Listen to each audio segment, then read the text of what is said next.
As the transition from Obama administration to Trump administration draws nearer, one of the biggest areas, one of the most striking areas of disagreement and difference between the two administrations is the attitude the U.S. should take toward Russia.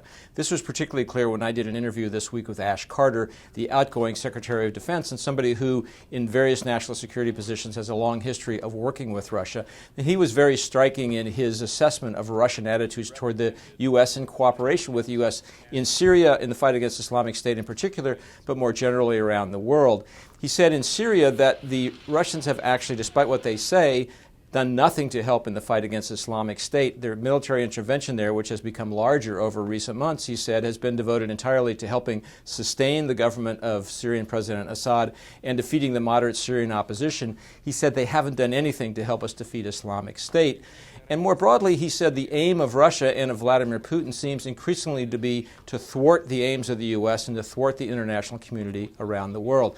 This all obviously stands in pretty stark contrast to the attitude that incoming President Donald Trump and some people around him have taken toward Russia. Donald Trump has talked about wanting to build a friendship with Russia, about having shared interest in Syria, and hoping that the Russians can team with us to defeat Islamic State in Syria. So I think the question of how the U.S. approaches Syria, particularly in the light of congressional hearings that are underway now about whether the Russians interfered in the U.S. election, is going to be one of the areas to watch as 2017 unfolds. How will attitudes toward Russia change, and how will people in Donald Trump's own Republican Party feel about a changed attitude toward Russia?